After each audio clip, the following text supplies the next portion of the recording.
Hola, ¿qué tal? Espero que estén bien. Hoy vamos a trabajar el texto de Dave Jones, La genealogía del profesor Urbano, que está en un libro que compiló Stephen Ball, que se llama Foucault y la educación, disciplinas y saber. Yo acá marqué el tema de profesor en otro color, porque, bueno, analizando así la traducción, no sé si es del todo correcta la traducción, porque en realidad el artículo se llama, vendría a ser la genealogía, no dice del profesor, dice de Schul Teacher, que viene a ser como el maestro de escuela. Y no sé por qué, y es más, en algunos documentos aparece así, en los que utiliza como referencia primaria a Jones, aparece Jules Teacher, y inclusive él también, este, en algunos lados se utiliza en vez de profesor, maestro de escuela. Así que nada, lo marco como una curiosidad porque me parece que hay una diferencia entre profesor y maestro de escuela. Bueno, vamos a ver la estructura que tiene el texto. El texto tiene una introducción y cuatro subtítulos, cuatro apartados. La imagen del maestro desvalido. También eso desvalido en la traducción se podría traducir como indigente, ¿no? Me parece que para nosotros es un poco más fuerte y da cuenta de lo que, me parece a mí, con más criterio de lo que realmente se manifiesta en el texto, la palabra indigente que desvalido, en referencia a los primeros procesos educativos que se daban, la descripción de ese maestro, ¿no? Bueno, por otro lado, un segundo apartado, como decíamos, el buen profesor, la receptividad ante el buen maestro y por último, el biomaestro. En esta clase de hoy vamos a ver la introducción, que es muy breve, y la imagen del maestro desvalido y el buen profesor, digamos los dos primeros, y vamos a dejar, para que no sea tan larga la clase, vamos a dejar estos dos apartados para la siguiente clase. Bueno, ¿qué plantea el autor en la introducción? Dice, no suponemos que el maestro urbano se ajuste con facilidad a la historia general del progreso educativo, ¿no? Como que no hay una línea de continuidad. Que todos, pues bueno, empezó acá el maestro y sigue siendo más o menos lo mismo. No, todo lo contrario. Está diciendo, la jerarquía del maestro se caracteriza por su discontinuidad, ¿sí? Vamos a leer este párrafo, que es un poquito extenso, que cita al autor de un texto de Foucault, y dice, en términos Foucaultianos, esta genealogía marca la línea de una transformación ética dentro de un complejo discursivo que trata de dirigir la población urbana con profundidad y detalle, en principio mediante una maquinaria disciplinaria de microcastigo, y más adelante a través del biopoder de los organismos tutelares, Foucault, 1986. Así leída de toda de corrida,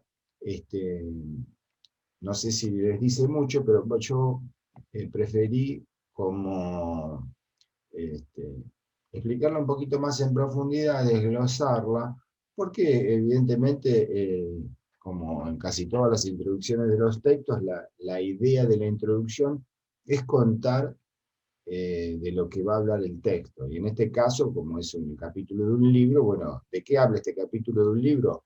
Generalmente en la introducción se escribe con posterioridad a escribir el texto en cuestión, y entonces cuenta lo que escribió en la introducción. Y me parece que esta es la síntesis más o menos, obviamente muy, muy síntesis, pero en términos generales es como la columna vertebral de este artículo. Dice, la genealogía del maestro marca la línea de una transformación ética, ¿sí? O sea, desde el maestro, desde el primer maestro que se empieza a analizar, ese que es indigente, que es un pobre, igual que los que tiene que supuestamente educar, ahí dice, se produce una transformación ética que tratará de dirigir a la población urbana. Esa transformación ética, el maestro la va a tratar de dirigir a la transformación humana. O sea, ¿cuál es el objetivo de la educación?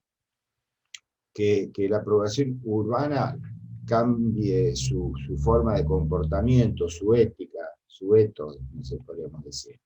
Y eso, plantea el autor, lo va a procurar de dos formas. Uno,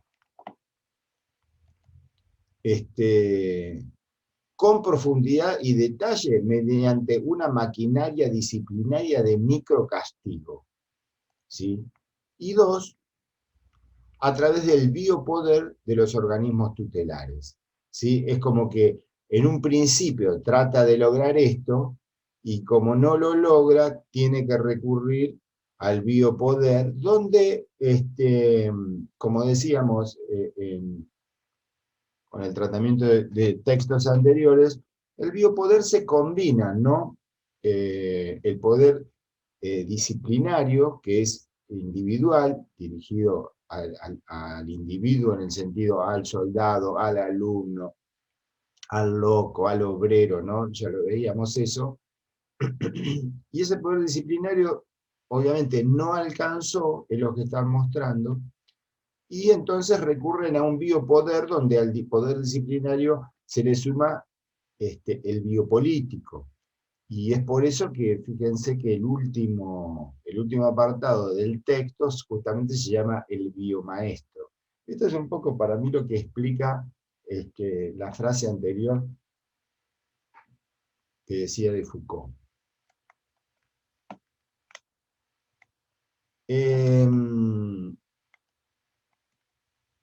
Bueno, el primer apartado dice, la imagen del maestro desvalido, decíamos a mí me gustaba más la palabra, para traducir la palabra que utiliza el autor, en lugar de desvalido me gusta más indigente, pero bueno, el texto dice desvalido.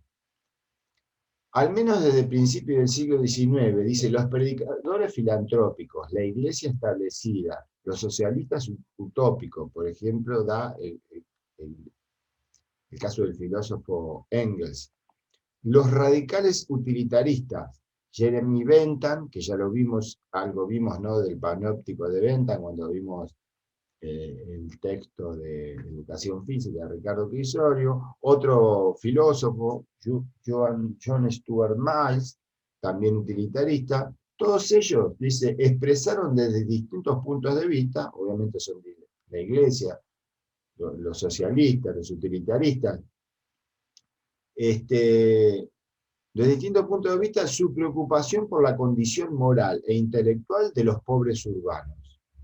Todos coincidían en que la educación barata representaba una solución a este problema.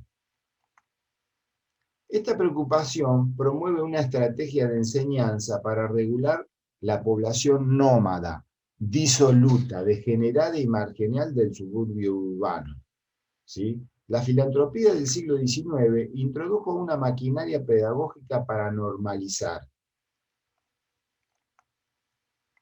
este discurso educativo, se configura en contraste con lo que los filántropos y más tarde los comisarios reales consideraban como una educación asistemática y quizás moralmente peligrosa que se daba en el suburbio urbano. O sea, lo que está haciendo el autor es una evaluación de cómo era esta evaluación. Por esto este discurso reformador se da, dice, en contraste con lo que los filántropos y más tarde los comisarios reales consideraban como una educación asistemática y quizá moralmente peligrosa que se daba en el suburbio urbano, porque había una educación. Ahora vamos a ver cuál es. La iniciativa particular o escuela de barrio proporcionaba una educación irregular y nómada. O sea, no había una organización del Estado, ¿sí? Para esta educación que va a describir a continuación. Por eso dice la iniciativa particular o la escuela de barrio proporciona una educación irregular y nómada. La describiremos en pocas líneas, plantea el autor. ¿Qué características tenía esta educación irregular?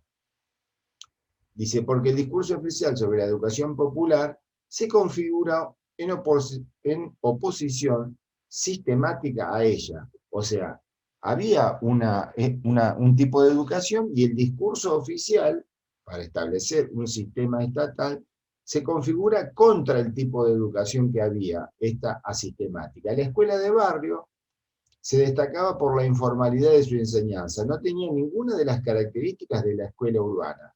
Se desarrollaba en ambientes muy diversos, por ejemplo, en la misma casa del maestro, carecía de controles de asistencia, carecía de una jornada escolar regular, carecía de aula y horario, no tenía un periodo fijo de asistencia, el maestro o la maestra no precisaba cualificación formal alguna para dar estas clases. Esas eran las características y todas estas cuestiones son justamente de esta asistematicidad y falta de preparación de los maestros, es lo que critica esta nueva corriente de pensamiento en cuanto a la educación. Según la peyorativa evaluación de la Convención Newcastle, no recuerdo el nombre, pero era el personaje que dirigió la educación, este proceso de evaluación de la educación.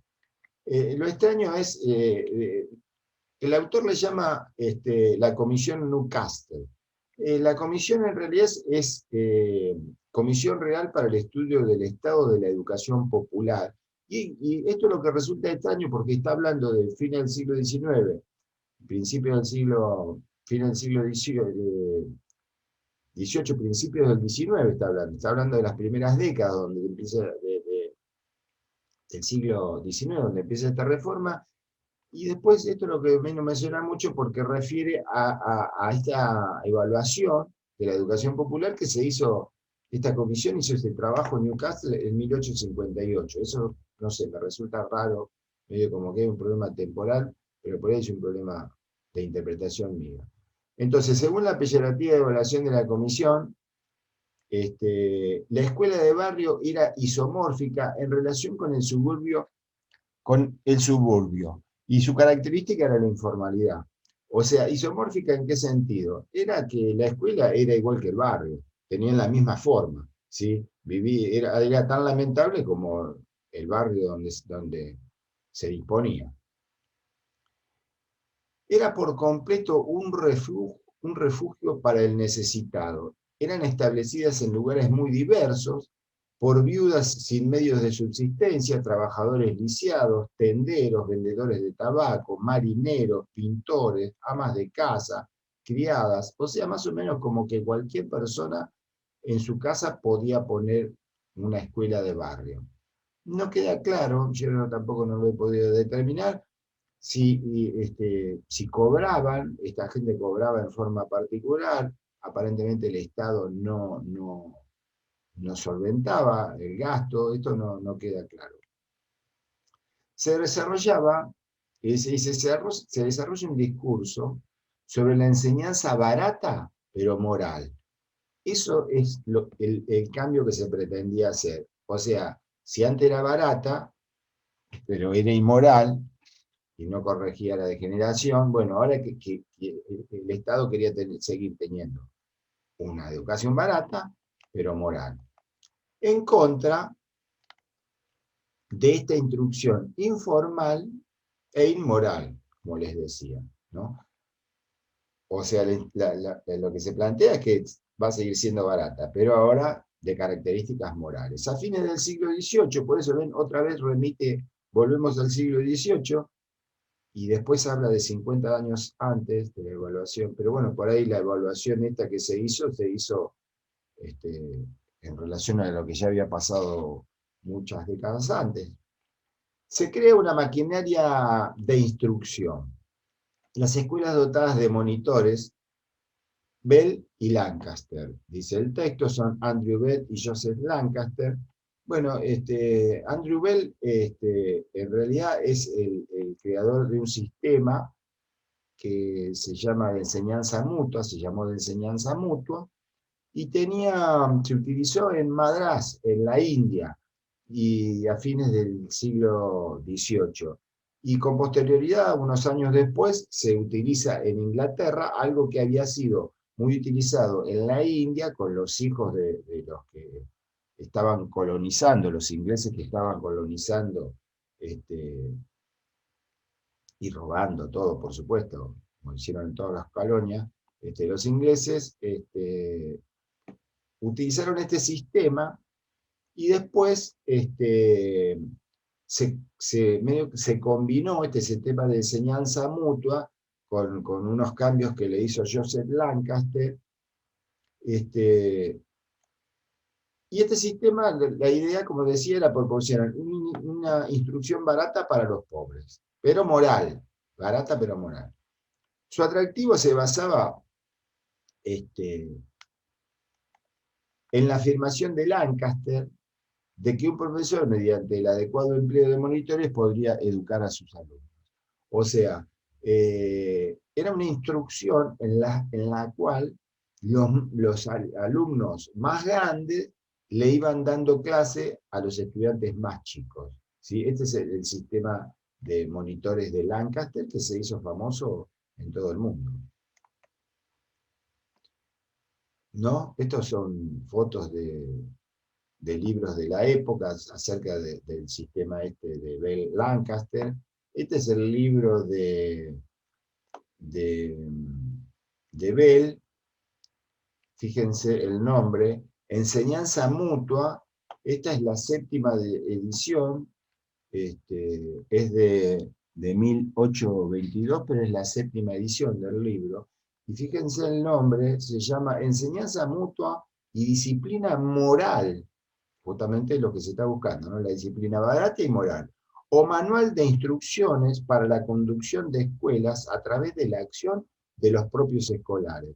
O sea, porque ella está adelantando en el nombre la acción de los propios escolares, de chicos dándole clase a chicos, o algún chico más grande dándole a más pequeño, esa es la idea. Y es barata, ¿por qué? Porque el rol del profesor es muy secundario y con pocos profesores, inclusive como decía Lancaster, con un profesor le puedo dar clase a 1000 alumnos, porque, bueno, van a ser los alumnos, yo voy a formar, se formaba una camada y esos alumnos ya les daban a los que venían atrás y así sucesivamente, ¿no? La nueva técnica también llamó la atención de los radicales utilitarios y filosóficos, dice el autor. Para mí acá, yo encuentro que él toma cosas de un libro que me parece que las cambia para no citar, es raro también, porque el libro de donde yo deduzco que él toma esto, no habla de radicales utilitarios y filosóficos, sino de filósofos radicales, que eran utilitaristas. Estos filósofos radicales eran utilitaristas. Entonces no sé si hay un problema en la traducción o que él no cita el texto de donde saca, porque yo fui buscando los textos con los que trabaja el autor. Muy críticos respecto de la instrucción que ofrecía a los pobres a cargo de la filantropía. La filantropía, recuerden que es esto como lo que yo mostré de Guttmuth, esos filantropinum que funcionaban en Europa continental, que empezaron en Dachau, en las regiones de lo que hoy es Alemania, en Scheffenthal fue otro importante, porque ahí trabajó Guttmuth, y eran instituciones que eran solventadas por alguien acaudalado que solventaba los gastos, digamos como que era casi una empresa privada. Entonces dice, muy crítico respecto de la instrucción que se ofrecía a los pobres a cargo de la filantropía tradicional y de las escuelas de barrio. Bueno, estamos hablando acá de filósofos utilitaristas, ya se abrió anteriormente que estaban de acuerdo, yo mencionaba a Bentham y a Stuart Miles, eh, y un poquito, bueno, ya vimos en clases anteriores que Jeremy Bentham fue el creador de este sistema del panoptismo y que se ha utilizado, ¿no?, como símbolo que Foucault lo ha utilizado, ¿no?, como un símbolo de lo que pasa en la sociedad capitalista, ¿no?, esta forma de control que nos lleva al autocontrol, por el miedo de que nos estén vigilando, ¿no? No sabemos si nos están vigilando, no nos estamos vigilando, así que empezamos a comportarnos, entre comillas, correctamente porque nos pueden estar vigilando, y lo que tiene eso, de nuevo, lo que se busca es algo muy barato, porque no tengo que estar alguien que me diga lo que tengo que hacer, sino que yo autorregulo mi conducta. ¿Y qué es bueno, Marx tiene un libro que se llama El utilitarismo. El utilitarismo en realidad fue creado por Bentham. Dice: el utilitarismo es una filosofía construida a fines del siglo XVIII por Jeremy Bentham, que establece que la mejor acción es la que produce la mayor felicidad y bienestar para el mayor número de individuos involucrados y maximiza la utilidad. ¿Qué Uno lo lee así, es interesante, parece, bueno, es el mundo feliz, vamos a hacer todo lo que lleva hacia el bienestar y hacia el bienestar y la felicidad de la mayor cantidad de gente. Bueno, el problema es que quién determina este, qué hace feliz a uno y qué hace feliz a otro, y lo que hace feliz a uno puede hacer infelices a otros. O sea, no es tan fácil. Y fue muy criticado, ¿no? Bueno, ponían un ejemplo que yo he visto, decía, bueno, si una persona en determinada circunstancia tiene que decidir este, a quién matar, si mata a un hijo de él para que para que se produzca una solución a un determinado problema, tiene que matar a alguien, dice, o mata a los hijos de otras personas. Bueno, mejor matar a uno que matar a dos, pero está dispuesto a matar al hijo. Bueno, y que eso lo hace feliz a él, pero lo va a hacer infeliz a otra persona, ¿no? Un ejemplo que se menciona como una crítica, ¿no?, que no es tan fácil esto de la acción que produce la mayor felicidad y bienestar para el mayor número de individuos. Bueno, Bentham y el grupo, este es otro problema, ¿no? Esto yo en todas partes, a esto lo he visto como Education Mad Party, así, con 3 guiones, con guión, Education Mad Party. Muchos autores hacen referencia a la Education Mad Party. El texto dice: el grupo de educación MAD.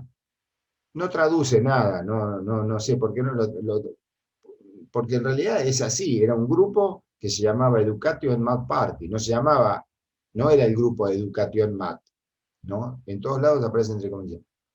De nuevo, no sé, no es un problema de traducción porque en la versión en inglés está igual, así que no sé. Yo creo que hace una transposición de palabras y no hace la cita correspondiente, me parece, no sé. Bueno, pero se puede traducir como el grupo de educación loca, dice, de principios del siglo XIX, veían esta escuela con monitores como la maquinaria mediante la que el gobierno podía inculcar científicamente hábitos de moralidad. ¿Sí? Los utilitaristas lo veían al sistema de Bell Lancaster como algo óptimo para inculcar científicamente, no sabemos por qué, hábitos de moralidad. La escuela, en cuanto máquina de instruir, podía manufacturar una sociedad disciplinada. Bueno, ya ven por qué el libro se llama, el libro en el que está este capítulo se llama Foucault y la educación, disciplina y saber, ¿no? Porque obviamente atrás de esto hay un análisis Foucaultiano, como plantea el autor de entrada, y lo que se busca atrás de todo esto no es educar a la gente, sino disciplinarla. ¿sí? En 1809, dice el autor también, es raro porque el libro de Cheftomatía de Bentham es de 1816, pero el autor dice 1809, por eso hay unas cuantas así imprecisiones, ¿sí? La primera edición es de 1816, si no recuerdo mal, y él pone 1809, no sé por qué, por ahí es un error, no sé. Bueno, en 1809 Bentham presenta en su libro Cheftomatía una ciencia de la enseñanza. Esta palabra viene del griego, pero no he podido determinar por qué. Tiene que ver con la filología, con la lengua, con el análisis de la lengua, pero no he podido determinar muy bien el origen. Una ciencia de la enseñanza que habría de influir hábitos de cálculo en la población. Esto se llevaría a cabo mediante la implicación de técnicas de panóptico polivalente, dice el autor, medida por un sistema de premios y castigos. O sea, el sistema este de los monitores funcionaba con premios y castigos, lo cual, vamos a ver más adelante, no resultó muy bien. ¿Y qué quiere decir con esto de panóptico polivalente? Que tenía muchos usos el panóptico, a eso se refiere, ¿no? Ya también algo hemos estado hablando en este sentido, porque podía usarse para corregir presos, guardar locos, hacer trabajar a los mendigos y vagos, vigilar obreros, instruir alumnos, podemos agregar más, no sé, vigilar enfermos, ¿no? En los hospitales también. Bueno, pero el objetivo de todo, en todos los casos, porque es para toda la sociedad, es fabricar individuos útiles. Por eso atrás de Bentham y su panóptico hay una filosofía del utilitarismo, que la gente sea útil, y si son vagos, si no estudian, si son delincuentes, bueno, no son útiles para la sociedad. En el esquema educativo se enseñaba a cada alumno a que calculase el placer y el dolor consiguientes a toda acción por medio de los registros acumulativos diarios. No está explicado esto, no está muy explicado, pero es evidente que lleva, por lo que se puede deducir de esta frase, que lleva a una autoconducta. Portate bien porque si no vas a tener consecuencias. ¿Y cuántas consecuencias? ¿Cuánto placer estás dispuesto a resignar? ¿Cuánto dolor estás dispuesto a soportar según las buenas o malas acciones que hagas? Estos registros ascendían o degradaban a los alumnos según el dominio que demostraban en las lecciones cortas. No había como un ranking, y la idea era ir subiendo en el ranking, porque si bajabas en el ranking, lo más probable es que te fuera mal. Cada alumno competía para hacerse con el puesto de quien ocupaba un lugar superior al suyo, ¿no? La escuela inculcaba una moral utilitaria mediante el examen y la degradación. Por eso, bueno, hay todo un cuestionamiento a la función, ¿sí? El origen y la función del examen, que no es para, bueno, no fue el origen del examen, es este que se le da en esta institución. El origen del examen era para ratificar que habían aprendido. Exámenes se tomaba a la gente que sabía, no era una cosa para determinar la promoción de un año a otro. El examen no tenía esa función en las universidades anteriores, en siglos anteriores a este momento, ¿no? Y justamente acá lo que se le utiliza es como un mecanismo de control y castigo el examen. Vamos a ver que más adelante lo hace más explícito esto el autor. En esta ciencia pedagógica, el rol del profesor, como les dije hace un ratito, era mínimo, ¿sí? La técnica del examen y la vigilancia inculcaba el principio de utilidad y formaba una población útil. La tecnología de vigilancia y examen debería aplicarse por igual a profesores y alumnos, ¿sí? porque el profesor también estaba bajo vigilancia, no solamente el alumno. El profesor era evaluado. Los utilitarios no tenían mucha consideración con los profesores y pensaban que siempre que fuera posible, la escuela debería utilizar monitores.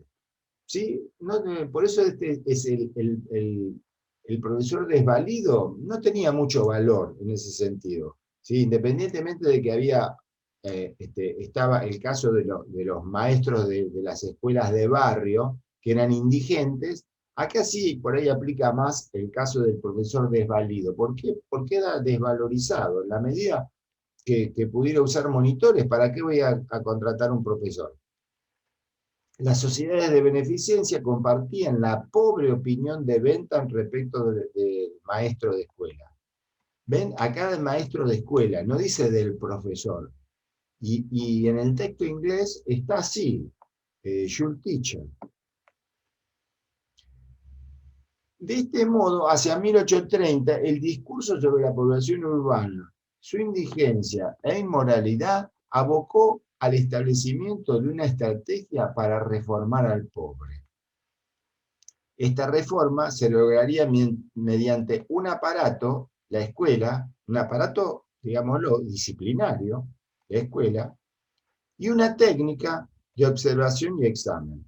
¿Sí? Recuerden que los elementos de la disciplina, por los que se ejerce la disciplina, que nos decía Foucault, son la vigilancia jerárquica y la sanción normalizadora. Y los dos confluyen en el examen. Por eso la teoría de Foucault cierra muy bien acá. En esta estrategia, el rol del maestro de los ciudadanos pobres, como decíamos anteriormente, era mínimo, porque fuera un comerciante necesitado o un experimentador de la crestomanía, o sea, si, bueno, mató la moto. En los dos extremos, podemos poner cualquiera de los dos, este maestro dice, era en el mejor de los casos un maestro no cualificado. ¿Sí? ¿Por qué no estaba cualificado, como dice el autor? Porque no había formación para maestro. Y en el peor de los casos, un transmisor de corruptelas. Bueno, vamos al segundo apartado. Dice, esto tenía que cambiar, no funcionaba, ¿no? Queremos el buen maestro. El sistema de monitores de Bell Lancaster fracasó. Entonces tenemos que procurar esto de los monitores. ¿Por qué fracasó? Bueno, hay mucha evaluación, pero una de las cosas es que no logró la instrucción de las clases trabajadoras, y por el otro lado era muy perverso, porque se utilizaban muchos castigos corporales. ¿Sí? El fracaso de las escuelas de monitores en cuanto a maquinaria de instrucción de las clases trabajadoras, por un lado, provoca la revalorización del profesor. O sea, antes el profesor estaba desvalorizado, ¿sí? No era importante, porque lo importante era que haya un profesor y un montón de monitores. Bueno, ¿sí? Ante el fracaso dice, bueno, vamos a revalorizar al profesor. Y por otro lado, puso en duda el beneficio que representaba la escuela para la vida moral del ciudadano pobre. ¿Realmente la escuela puede lograr esto? ¿Mejorar la vida moral del ciudadano pobre? ¿Sí? Por lo menos con los monitores no lo logró. Por eso vamos a revalorizar al profesor. Durante 1840 se plantearon serias reservas respecto del método, al método de los monitores, ¿no? Lo que decíamos, no parecía ni muy eficaz ni disciplinado. La crítica de la inspección sirvió de fundamento a diversas estrategias educativas. El nuevo objeto de preocupación del Consejo Privado y su inspección fue el método concreto de instrucción. ¿Sí?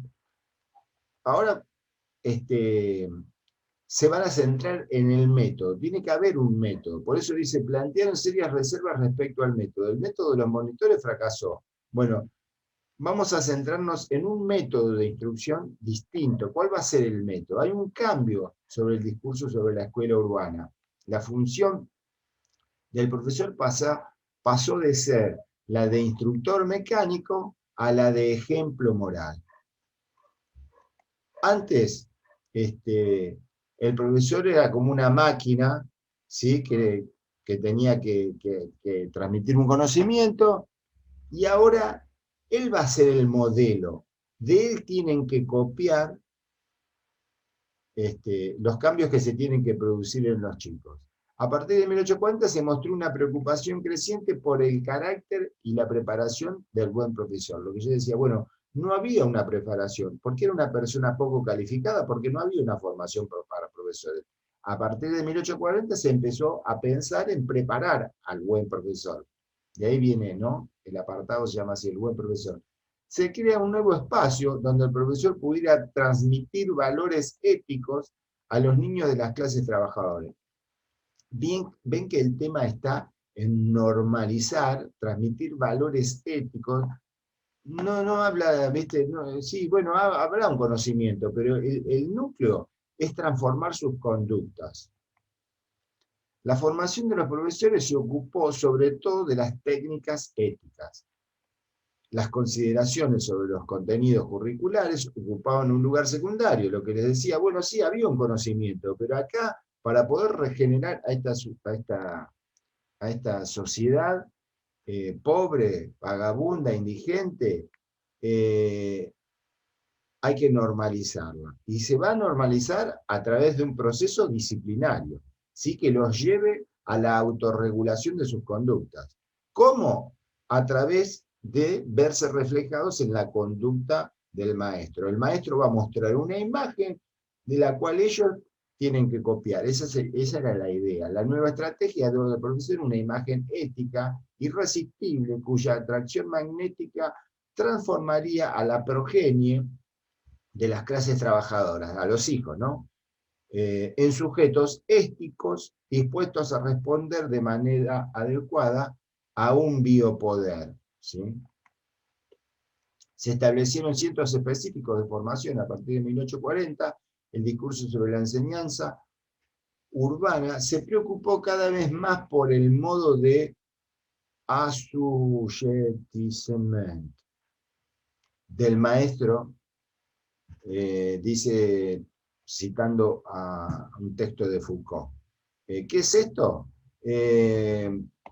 Sometimiento, subyugación. Por eso leemos de nuevo el párrafo. Dice, a partir de 1840, el discurso sobre la enseñanza urbana se preocupó cada vez más por el modo de sometimiento del maestro. O sea, ¿cómo hacía el maestro para someter a los alumnos?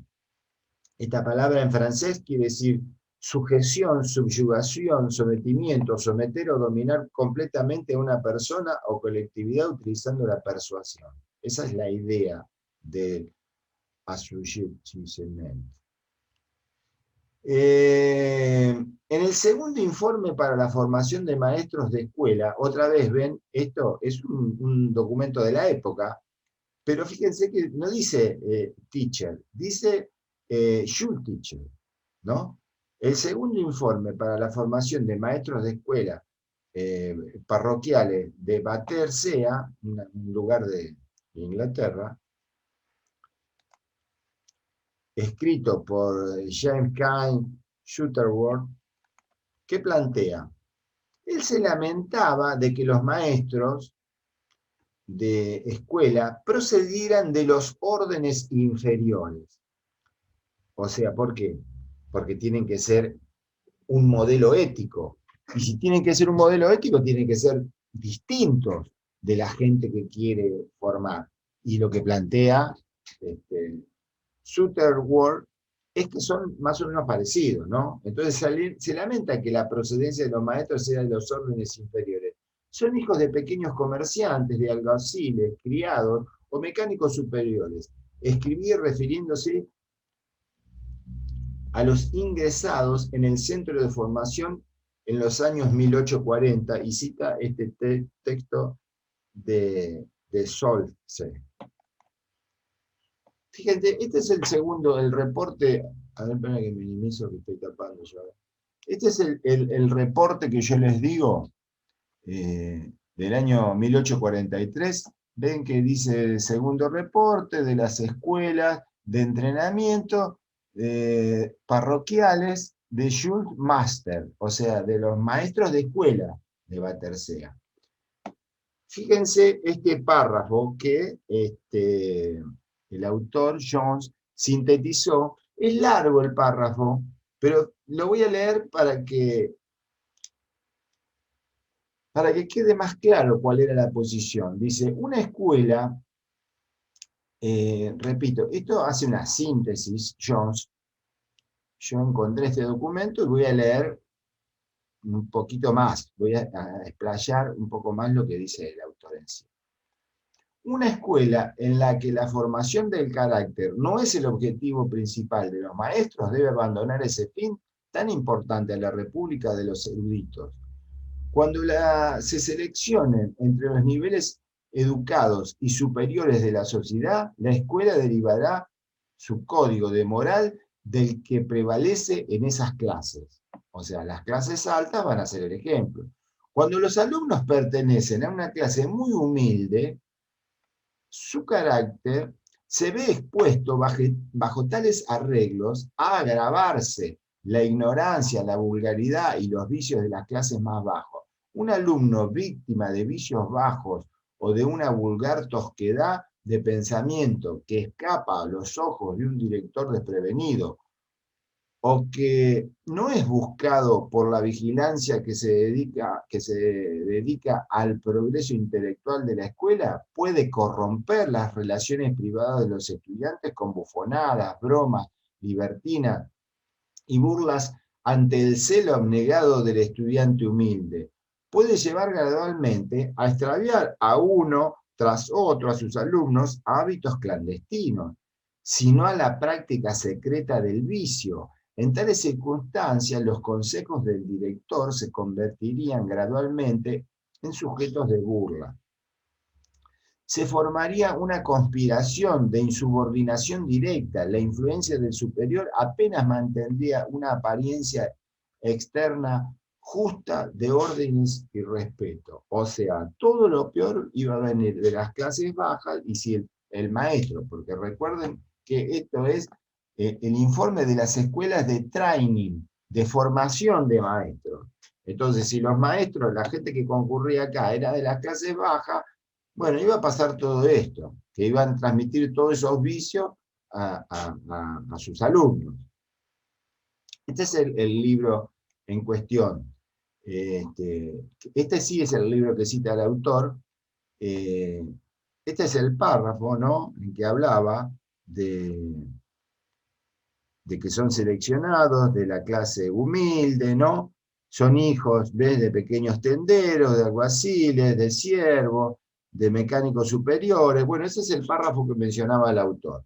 Acá está, este es el párrafo. Bueno, fíjense, otro pequeño error. Este es el libro original que menciona el autor, está en la página 125 y acá está en la página 123. Bueno, yo no encuentro todas así pequeñas cositas al texto. Es un texto difícil porque tiene muchas citas de documentos de fuentes primarias, y bueno, pero tiene unas cuantas cositas en ese sentido. Y fíjense, ¿no? Son hijos de pequeños comerciantes, algo así, le criado, lo que decíamos. Y aclara después al final, durante el siglo siguiente, la lamentación por la procedencia humilde de los maestros sigue siendo un elemento significativo del discurso. Repito, durante el siglo siguiente, está hablando esto del siglo XIX, bueno, dice, durante el siglo siguiente, la lamentación de la procedencia humilde de los maestros sigue siendo un elemento significativo del discurso. Bueno, llegó más, esto obviamente está escrito en el siglo XX, este texto, pero llegó al siglo XXI, ¿no? Los funcionarios ministeriales se lamenten de que los maestros vengan de las clases más humildes, ¿sí? Es más, lo expresan actualmente como una queja. No sé si se acuerdan esto que planteó la ministra de Cava de la Ciudad Autónoma de Buenos Aires, Soledad Acuña, la mayoría dice, refiriéndose a los docentes, elige la carrera docente luego de haber fracasado en otra. O sea, son unos fracasados.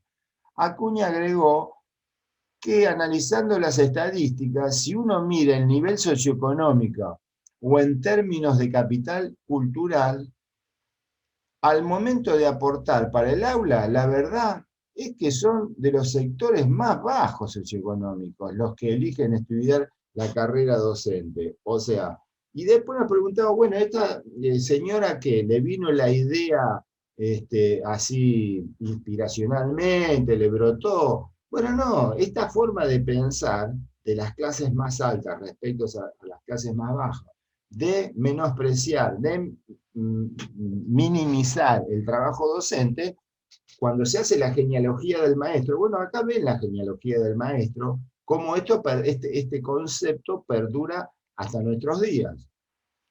Esta lamentación tiene efectos estratégicos, plantea la necesidad del rigor en forma en la formación del magisterio. Hay que ser muy rígidos en la formación del magisterio, en todo caso, para corregir estos planteos que se hacían en la evaluación de la formación. Dice, los aspirantes a maestros tenían que conservar una disciplina casi monástica, ¿sí? Casi religiosa. El régimen de formación de estos centros presentaba una atención minuciosa a la vigilancia, corrección y confesión de los aspirantes a maestros. No solo tenían que acostumbrarse a la humildad y al aislamiento, sino adaptarse también, paradójicamente, a la relativa promoción de sus capacidades intelectuales. ¿Por qué? Porque no había una formación muy fuerte en cuanto a mejorar sus capacidades intelectuales. Acá era que fueran una fuente de, de moral, que irradiasen moralidad y ética, que tuvieran una conducta ejemplar, porque eso era lo importante. Porque como decía anteriormente el texto, bueno, los contenidos en la escuela, los contenidos educativos estaban, pero eran secundarios en el currículum. Lo importante era normalizar a la gente, esa es la función de la escuela, ¿sí? Corregir al degenerado, el humilde era peligroso. Por eso dice una disciplina casi monástica. No solo tenía que acostumbrarse a la humildad, o sea, esa es la otra cosa, ¿no? Que se le ha asignado, otra característica que se le ha asignado desde esa época, de antes. Al maestro, la humildad. El maestro tiene que ser humilde. Y bueno, no gana mucho. Y bueno, pero tiene que resignarse, porque bueno, es una vocación como la del cura. Fíjense de dónde viene, una disciplina monástica, se tiene que confesar, corrección, confesión, donde se asocia esto de lo casi religioso, ¿no? Es una vocación, como la vocación religiosa, la vocación de maestro. Entonces, bueno, ganan poco, pero ellos tienen una vocación, lo hacen porque les viene de adentro, ¿sí? Nacieron con esa vocación. Desde el momento en que el aspirante a maestro entraba por la puerta del centro de formación como novicio secular, novicio porque el novicio de los curas, pero secular porque no era religioso, estaba preparado para la modesta respetabilidad de su oficio, o sea, el tema de la modesta respetabilidad de su oficio. Debe enseñarse al maestro a que desee la humildad, ¿no? Sí, gano poco, pero porque es mi vocación, me lo merezco, ¿no? Nada, es muy triste ver que todo esto ha llegado hasta nuestros días. Los aspirantes, por lo menos acá, en otros países que los docentes ganan bien, pero esto acá por lo menos sigue vigente. Los aspirantes a maestros tenían que estar preparados por un principio religioso. Los manuales de formación de maestros hacen hincapié en el valor pedagógico de la modestia y los requisitos vitales de humildad y mansedumbre, o sea, útil y sumiso, ¿sí? Dócil, recuerdan esto que planteaba Foucault, dócil políticamente y útil corporalmente. Ahora el maestro debe estar imbuido de una ética de servicio, esa es la otra. Bueno, estamos al servicio, estamos a disposición, no tenemos horario. Las oscuras y aisladas escuelas necesitan maestros de espíritu satisfecho, a quienes la enseñanza de los niños a su cargo ofrezca bastantes encantos para concentrar sus pensamientos y acciones en la humilde esfera en la que viven. O sea, viven en una humilde esfera, tienen que estar contentos por el solo hecho de poder enseñar a sus alumnos a pesar de sus privaciones, tienen que estar contentos y tienen que ser felices de ser humildes, si bien de nivel algo superior a lo de sus vecinos. Claro, eran tan pobres como sus vecinos, pero ellos a través de la formación que le daban para que sean un modelo de moralidad, tenían que vivir pobremente en las mismas condiciones que sus vecinos, pero estar contentos, ¿no? La inculpación de las técnicas de autorregulación superaba notablemente a la formación intelectual de los maestros. Lo que le decía, ya esta es la tercera vez que lo dice el autor, esto de la formación intelectual no era muy importante. Acá lo importante es que tuvieran técnicas de autorregulación, ¿sí? Un comportamiento ético modélico. El docente demasiado educado sería proclive a los vicios de arrogancia, la vanidad y la insatisfacción. Claro, se podía volver cuestionador, ¿sí? Se podía no ser muy dócil, ¿sí? En la medida que empiece a pensar en la mala vida que tiene y por qué tiene que ser así, no les convenía enseñarles mucho a pensar. Un régimen que inculcara mero intelecto, sin atender el carácter moral, promovería la inmoralidad. No sabemos por qué. Por estar bien formado tenía que ser inmoral. Entonces ellos que estaban bien formados eran inmorales. Es raro. Los productos de tal régimen no regenerarían al ciudadano pobre. En cambio, se constituirían en agentes activos de la degeneración. O sea, si el docente estaba formado intelectualmente, muy bien formado intelectualmente, podían ser agentes activos de la degeneración. La preparación haría del maestro el mejor libro. Por eso era la pedagogía del modelo, esto se plantea más adelante. Él mismo, los alumnos tienen que copiarse de él, por eso él tenía que tener una disciplina ejemplar, por eso en principio estaban prohibidos los castigos corporales, no como pasaban con el método de los monitores. Tenía que ser lo que él quisiera hacer de los niños. Él tenía que ser lo que él quisiera que los niños sean. Por eso era el modelo, ¿sí? La pedagogía del modelo. La combinación tecnológica del profesor preparado, la galería que facilitara la observación. Recuerda que las técnicas eran y, de observación y examen. Las aulas tenían algún lugar por donde mirar desde afuera. Esa es la observación. No sé si se fijan, en general las puertas de las escuelas todas tienen un vidrio por donde alguien desde afuera puede mirar. Entonces vos no sabés si te están observando. El profesor preparado, la galería para la observación, la clase impartida entre los alumnos, configuraron una nueva época de la enseñanza. En esta lección, el maestro podía combinar la comprensión de los objetos cotidianos con el arte de vivir. El maestro ocupa el lugar de modelo y del centro de atención.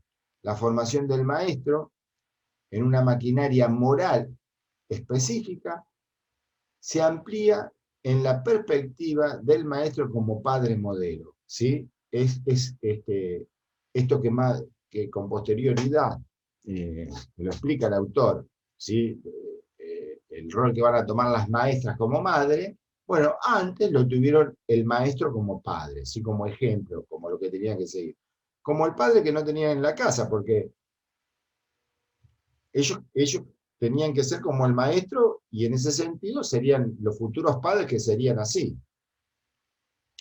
La preocupación por el modo de instrucción refleja también la inversión del supuesto de que la instrucción en lectura, escritura y aritmética baste para educar a la población urbana. O sea, el tema es el modo, porque no alcanza con el contenido. ¿sí? Yo le puedo dar contenido en estas disciplinas, pero eso no va a alcanzar. El tema es el modo de la instrucción. El profesor nunca podía recurrir al castigo corporal, lo que le decía. Este era el método que se usaba en Bell Lancaster. Acá no podía haber castigo corporal. Vamos a ver que, bueno, esto era lo que se planteaba en los papeles, pero que no ocurrió. En realidad sí había castigos corporales. El miedo endurecía el espíritu e impedía la sutil transformación del niño en un sujeto ético, capaz de avergonzarse. ¿Por qué? Porque había sanciones como, bueno, te portás mal, vas al pasillo. Entonces, todo ese tipo de humillaciones eran las sanciones que se recurrían, pero no el castigo físico. Hacia mediados del siglo, como decía, se rechazaba el castigo corporal, no lo rechazaba por una sensibilidad humanitaria progresiva hacia el sufrimiento físico, sino porque habla, había que educar a los sentimientos para responder a los ritos de humillación. O sea, el tema era la humillación, castigarlos a través de la humillación, no del castigo corporal. El profesor lograría esta educación expulsando al pasillo, por ejemplo, al alumno que cometiera faltas. Este espectáculo de degradación quedará amplificado al realizarse ante toda la clase. La fuerza adicional de la simpatía de los números, o sea, el examen, otro sistema de castigo, ¿no? La humillación por un lado, ante la clase, la humillación psicológica, y por otro lado, bueno, estaba el tema de que siempre pendía la simpatía de los números. Si se portaba mal, una sanción en cuanto a la nota. Castigaría a un niño de manera más severa sería que los golpes. El objeto del ejercicio consistía en crear un régimen ético que estimulara la moralidad a causa de la vergüenza de ofender más que por miedo a los azotes. El maestro, como padre modelo, la escuela debe presentar un modelo de familia. La escuela constituía una tecnología para transformar a seres salvajes en sujetos éticos. El éxito de esta estrategia se mediría por la transformación de las costumbres de la población urbana, que en definitiva era esto lo que buscaban, la transformación de las costumbres de la población urbana, no una capacitación. La organización de la economía doméstica en la casa del trabajador sería el resultado y signo visible de la regeneración del ciudadano pobre. Bueno, llegamos hasta acá. El próximo apartado es este, que lo vemos en la próxima clase. Lo cortamos un poquito antes, así no se hace tan extenso como las clases anteriores. Bueno, nos estamos viendo.